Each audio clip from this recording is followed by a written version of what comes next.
Hey there. I believe you already know about vectors, and you also know that when vectors act at right angle, you can use the triangle law in order to find the resultant vector.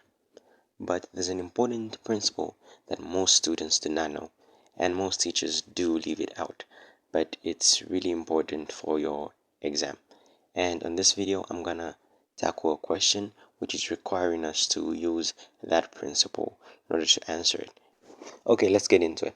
So the question reads that figure 3.1 shows a body of mass 60 kilograms being pulled by a force of 150 newtons at an angle of 60 degrees to the horizontal. The question further states that on figure 3.1 indicate the direction of the frictional force. So the frictional force is the force opposing the motion. So it's supposed to be down there in the opposite direction of the motion of the body, which is opposite to the force acting on it. And then further, we're asked to show the direction of the weight. So the weight is always supposed to start from the center of mass, basically the center of the object going downwards, as weight is the force due to gravity acting on an object. Okay, now this is the point that I was talking about. The question tells us to calculate the force that pulls the body in the horizontal direction. So this is why we need to use that principle. So let's get into it. Hey, in order to solve this, we need to use trigonometry, basically the trig ratios and the reverse principle of the triangle law. So we know that if we have two vectors acting at right angle, we can find the resultant force, and the resultant force is always going to be the hypotenuse of that triangle.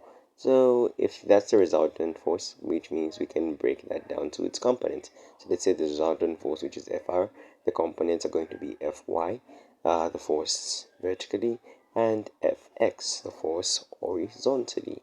Okay, that's cool, right? Now we're going to use SOHCAHTOA. So here we're going to use cosine. So that's going to be cos theta. Theta is actually the angle in between the force and the horizontal plane. So yeah, that's going to be cos theta is equal to the adjacent, which is basically the fx. So that's going to be the adjacent, and we're going to divide the adjacent by the hypotenuse, which is the longer side, which is our fr, or our resultant force. Okay, now let's make it look a bit more physics. So we're going to say that cos theta is equal to the adjacent, which is fx, divided by fr, which is the hypotenuse. Then we're going to solve for fx, which is going to be equal to fr, or the resultant force, multiplied by cosine of theta. Okay, so the resultant force is 150, which is that force right there. Then we're going to multiply it by cos 60, the angle in between the force and the horizontal plane.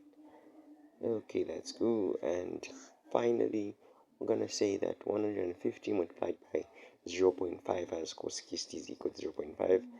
Plug everything into a calculator, and you're going to have 75 newtons. That's that. Okay, let's move to the last question, which states we need to calculate the acceleration of the body as it's being pulled.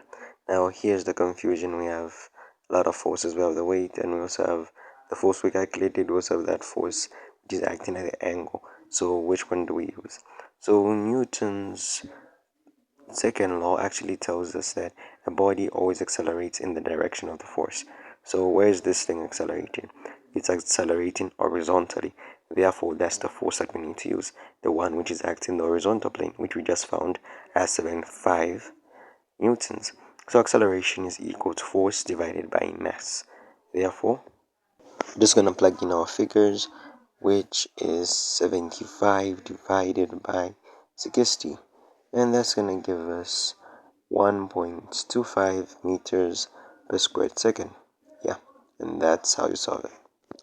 Don't forget to like and subscribe.